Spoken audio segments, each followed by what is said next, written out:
Xin chào quý anh chị. Hôm nay là chuyến đi về của tour Caravan Nha Trang, thành phố Hồ Chí Minh và ngược lại. Thì trong video này Khanh muốn chia sẻ với nhà mình về mức tiêu hao nhiên liệu của xe Recharge. Mức tiêu hao nhiên liệu của xe Recharge là một cái thắc mắc rất là nhiều của tất cả quý anh chị. Có người nó gọi là giống như Khanh nói là 3 lít 100 cây. Có anh chị nói là nó 5-6 lít 100 cây. Có anh chị nói nó không tốn km nào. Thì trong video này Khanh sẽ chia sẻ để nhà mình hiểu rõ hơn tại sao có những cái chia sẻ như vậy. Và là một cái thử thách nho nhỏ, đó là cái bình xăng nó sắp hết mà có đi về được thành phố Hồ Chí Minh hay không trên chiếc xe Recharge. Rồi mời quý anh chị theo dõi trong video này nha. Rồi hiện tại á, là Khanh xuất phát là vào lúc 9 giờ sáng tại Nha Trang. Và với cái đường cao tốc mới thì đi là khoảng 6 tiếng là đến thành phố Hồ Chí Minh. Và số km còn lại là 360 km Khanh đã đi tới Cam Ranh rồi. Đây là thành phố Cam Ranh. Trong cái video này thì Khanh muốn chia sẻ với nhà mình đó là cái bình xăng của xe thì nó còn 300 lít và 300 km, chỉ có 300 km thôi. Như vậy thì làm sao mà đi được 360 km về đến Sài Gòn? Thì có thể là đây là gọi là một cái thử thách, đúng không ạ? Rồi. Và hiện tại là pin Khanh đang cho sạc, vừa chạy vừa sạc luôn, vừa chạy vừa sạc. Nó đang còn sạc lên được 21 km thuần điện rồi.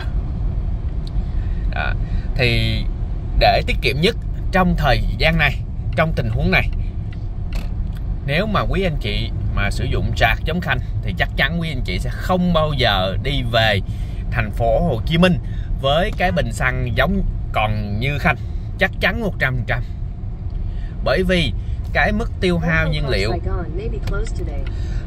cái mức tiêu hao nhiên liệu của xe là hiện tại là vừa sạc, vừa chạy, vừa vận hành, coi như là sử dụng là động cơ xăng. Đây, động cơ xăng nè. Thì cả hai cộng lại nó là 320 cây. Nhưng mà Khanh còn đến 360 km nữa thì mới về đến nhà. Đây là con số tức thời theo mức tiêu hao chân ga của quý anh chị khi quý anh chị đang chạy. Nó cực kỳ chính xác. Nếu quý anh chị chạy vào trong phố hoặc là mình chạy với cái vận tốc cao hơn, dẫn đến mức tiêu hao nhiên liệu nhiều hơn, thì nó sẽ rút ngắn lại. Còn nếu mà mình chạy ở vận tốc rơi vô 80-90 km/h thì cái mức tiêu hao nhiên liệu của quý anh chị nó sẽ giãn ra, nó sẽ thấp xuống.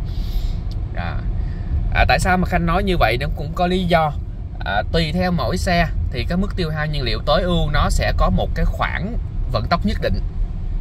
Giống như cái xe Khanh đang đi có hộp số tự động 8 cấp, thì để cái chiếc xe vận hành đến số 8 là thời điểm cái mức tiêu hao nhiên liệu thấp nhất, thì nó phải tầm 80 đến 90 km/h.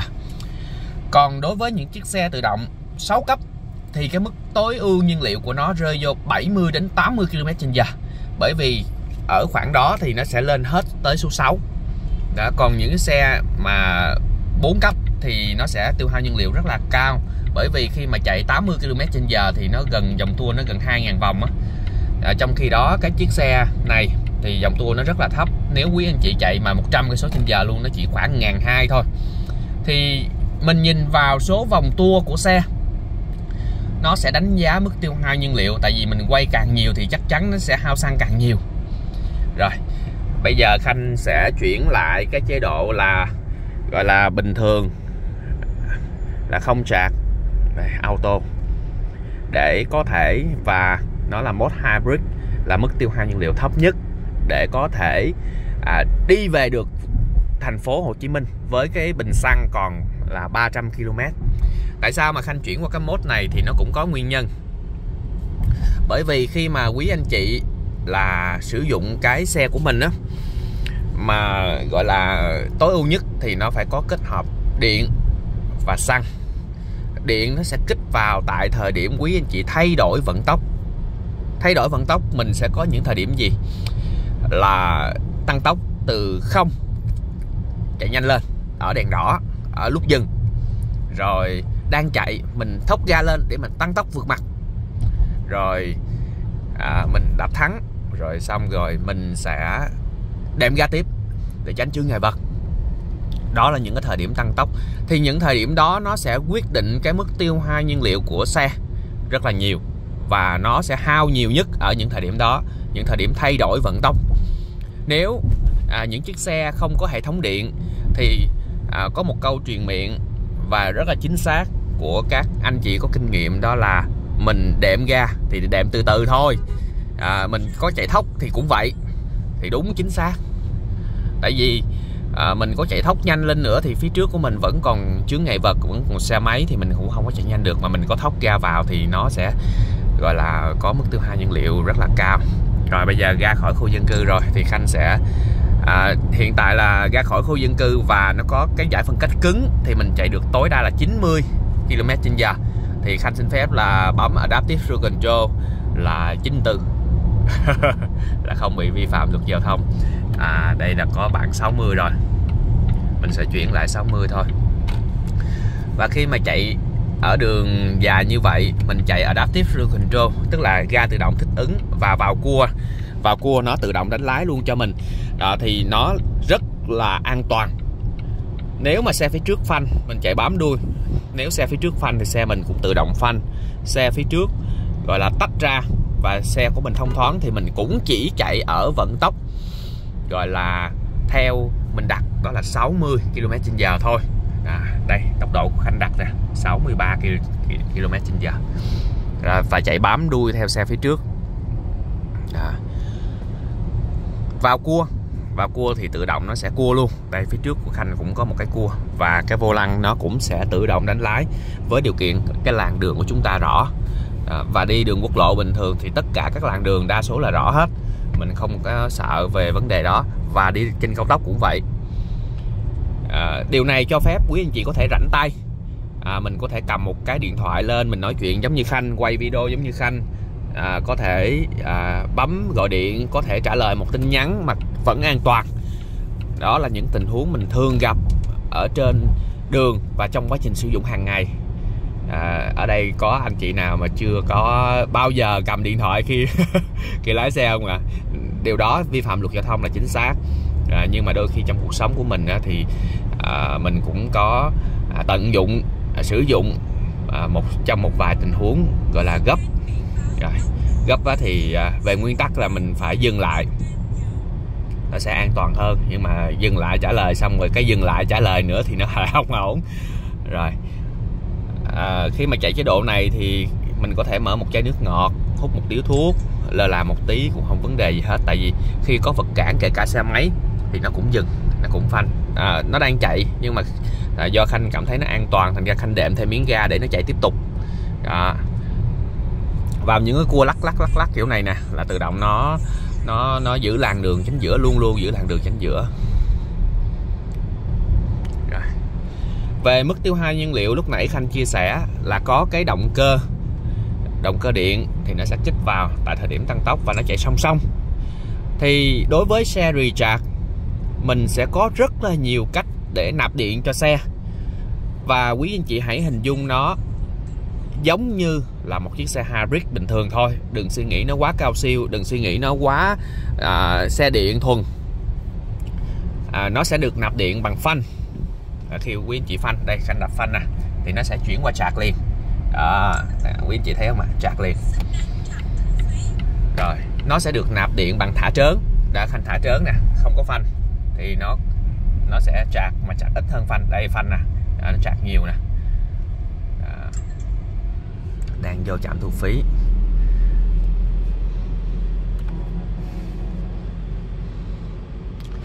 Trạm thu phí này nó đang bị accident rồi, không dỡ trạm. Và đang dừng thì nó sẽ sử dụng tất cả hoàn toàn bằng điện.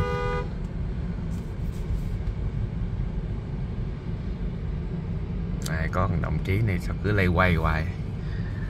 Đó là những cái mà khi động cơ điện nó kích vào, nó sẽ được nạp điện bằng động cơ, tức là giống như Khanh Trạc lúc nãy.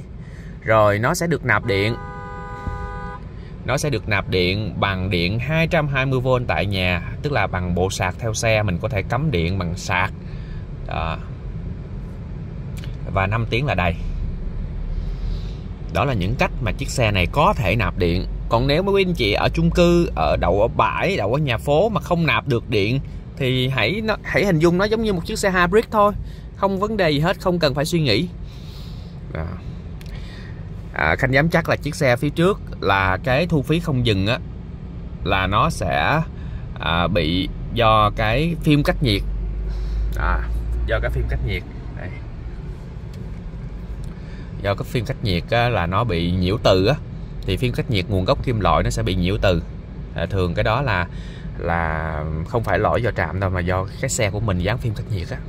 Xe của Khanh chạy qua một cái là nó bình thường nè, đó, dán tem trong xe luôn nè. Và khi mà có cái hệ thống điện kết hợp thì mức tiêu hao nhiên liệu của xe, nếu mà đi đường dài giống như là Khanh đang đi, quá cái quãng đường của pin sau khi sạc đầy là 77 km thuần điện 100%, thì cái mức tiêu hao nhiên liệu của cái Khanh nó gọi là mức tiêu hao nhiên liệu hỗn hợp. Thì lúc mà chạy tốc độ cao thì sẽ động cơ xăng kích vào, chạy tốc độ thấp và thay đổi vận tốc thì có động cơ điện kích vào. Rồi thì mức tiêu hao nhiên liệu nó sẽ rơi vô lanh quanh là 3 lít cho 100 km chạy. Thì với cái mức tiêu hao nhiên liệu 3 lít 100 km chạy thì Khanh chắc chắn sẽ đi về được thành phố Hồ Chí Minh với cái bình xăng hiện tại còn 300, và cái quãng đường đi của mình là 352 km. Là một cái thử thách nho nhỏ chia sẻ để cho anh chị em mình hiểu được về cái mức tiêu hao nhiên liệu của chiếc xe Recharge nó như thế nào.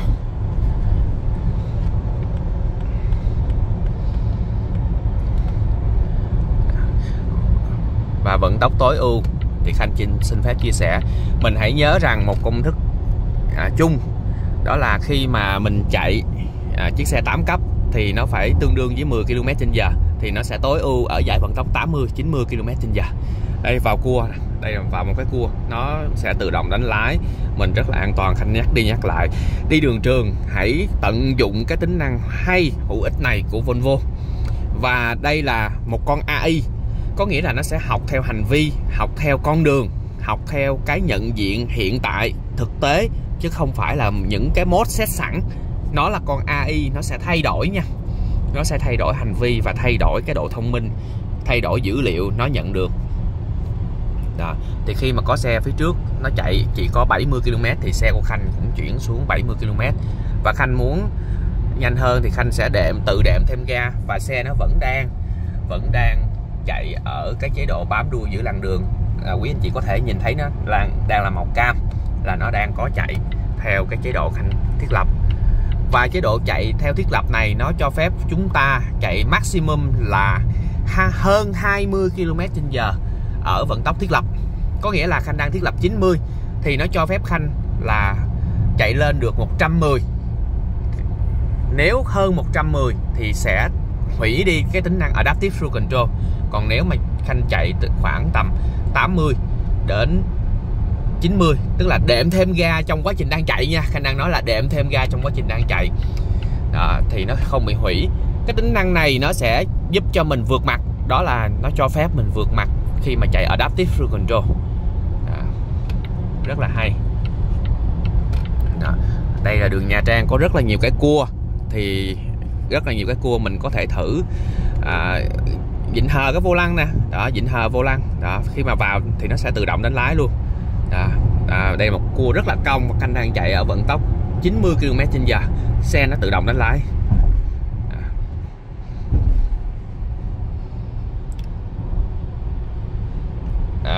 Hành trình kế tiếp trong cái tháng này, Đà Lạt và Buôn Ma Thuột, Đắk Lắk, thì mình có anh chị em nào muốn đồng hành, muốn ngồi thử cái trải nghiệm xe Volvo thì có thể đi chung với Khanh để mình có thể trải nghiệm một chuyến đi dài trước khi mà mình quyết định mua xe. Tại vì đối với các xe châu Âu, nói thì không thể lột tả hết tính năng cũng giống như những cái điểm hay của xe. Mình phải trải nghiệm, mình phải ngồi.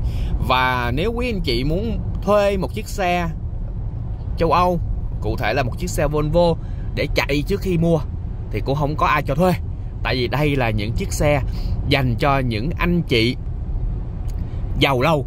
Giàu lâu có nghĩa là giàu mới nổi thì người ta thường xài Mercedes, còn giàu lâu thì sẽ xài Volvo.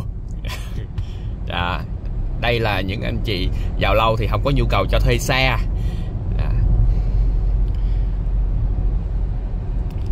Rồi thì Khanh sẽ lái tiếp tục hành trình để coi đến thành phố Hồ Chí Minh là thử thách cái bình xăng này của mình có gọi là có đủ để đi về tới nhà hay không.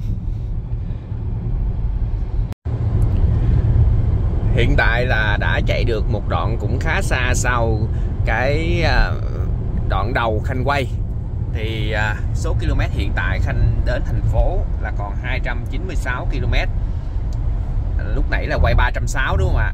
Tức là chạy được 60 cây rồi. Và mức tiêu hao nhiên liệu của xe hiện tại là quý anh chị thấy nó đã cùng một lượng xăng đã vượt hơn so với hồi nãy, mà bây giờ nó đang tăng lên 380 rồi. Có nghĩa là khi mà quý anh chị chạy cái chế độ hybrid, chế độ kết hợp, thì nó sẽ có mức tiêu hao nhiên liệu tuyệt vời nhất. Dùng từ là tuyệt vời nhất nha. Dạ. Đạp phanh là nó chạc. Quý anh chị thấy cái đây nó sẽ chạc nè.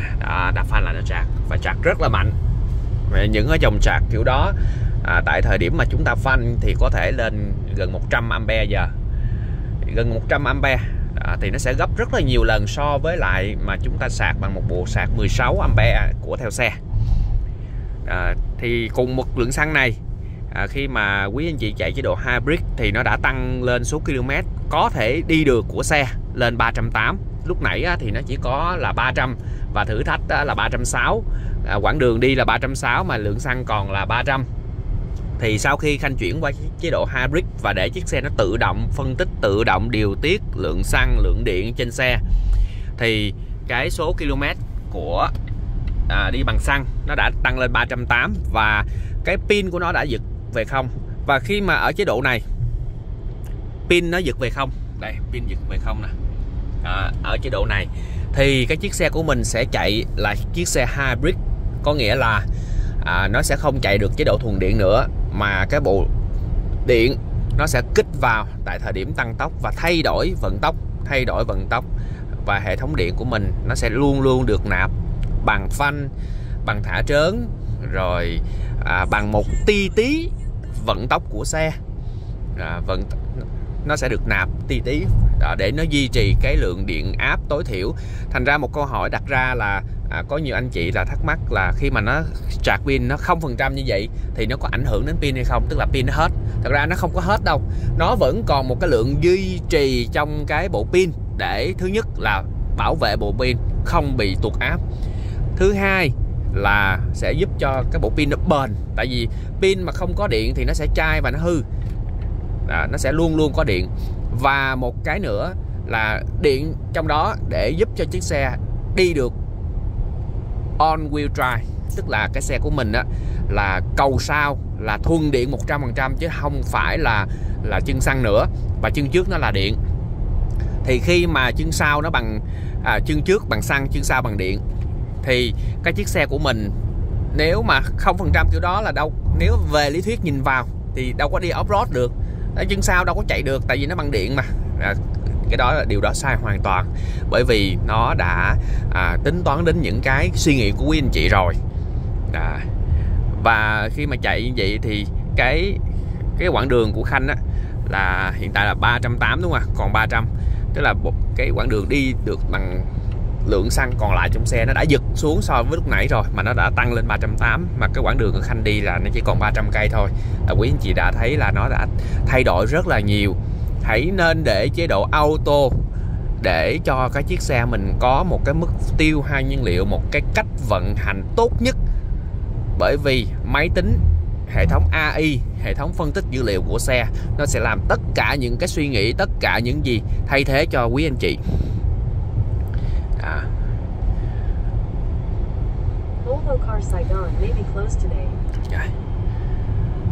Đây là Ninh Thuận.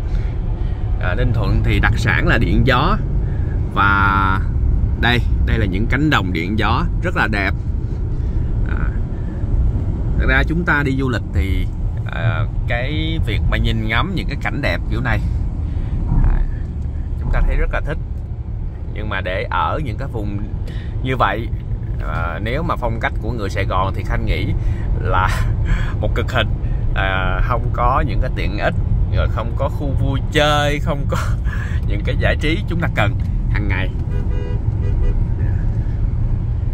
Đi nghỉ dưỡng 1-2 ngày thì ok. Rồi bây giờ Khanh xin phép off cái video này, off cái đoạn video này để Khanh tiếp tục cái hành trình và lái và tiếp tục chia sẻ tiếp ở những đoạn kế tiếp. Hiện tại là Khanh đã đến Phan Thiết thì đây Khanh còn 173 km nữa là đến thành phố Hồ Chí Minh. Thì thời điểm này cái bản đồ Google Maps đã cập nhật đường cao tốc rồi, thì nó đang hướng Khanh đi vào đường cao tốc để về thành phố Hồ Chí Minh. Đó là lý do tại sao mà mình đi từ Phan Thiết chỉ có 2 tiếng là về đến cái điểm của Khanh luôn á. Có nghĩa là trong quá trình mình đi vào đến địa phận thành phố Hồ Chí Minh thì nó chỉ rơi vô là 1,5 tiếng thôi là đã đến rồi. Còn về đến nhà thì khoảng 30 phút nữa. Đây là tổng của thời gian đi nè. Thì cái mức tiêu hao nhiên liệu đây là còn 172 cây, còn mức tiêu hao nhiên liệu đang còn là 340 cây.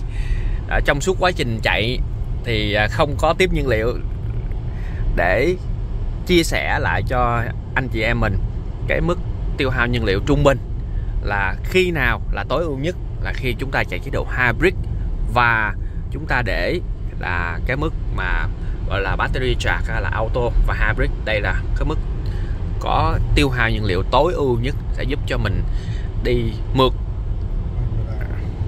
Mình qua cái chỗ 60 đúng không?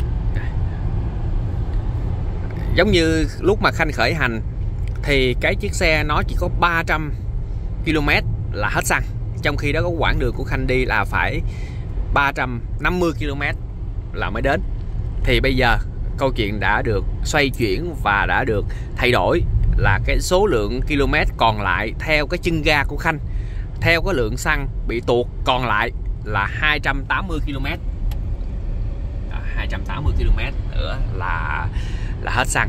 Đó, thì cái quãng đường đi đến nhà luôn là nó chỉ có 170 cây thôi. Quý anh chị thấy cái nó thay đổi rất là nhiều. Cuối cùng chiếc xe hao xăng hay không là do mình. Còn về cái mức tiêu hao nhiên liệu thì có một chia sẻ rằng là các anh chị mua xe Volvo thì thật sự là những anh chị là có cái tài chính kinh tế rất là vững vàng và đã chạy nhiều xe rồi. Thực ra thì cái mức tiêu hao nhiên liệu này Khanh muốn chia sẻ, muốn nói đến để cho nhà mình có thể là biết được là nó như vậy thôi, chứ cái người dùng Volvo Khanh thấy đa số các anh chị không ai quan tâm đến tiêu hao nhiên liệu. Nói để vui, để có một câu chuyện trao đổi ở một cái bàn nhậu hoặc là một cái buổi cà phê với anh em bạn bè là chiếc xe này nó có công nghệ mới. Nhưng mà về tiêu hao nhiên liệu thì thực chất là không ảnh hưởng đến cái kinh tế và tâm lý sử dụng của các anh chị. Bây giờ Khanh sẽ tiếp tục hành trình đi đến cái thành phố Hồ Chí Minh luôn để coi cái mức tiêu hao nhiên liệu còn lại là bao nhiêu. Khanh quay từng đoạn để cho nhà mình thấy là cái mức tiêu hao nhiên liệu nó thay đổi như thế nào theo từng đoạn đường.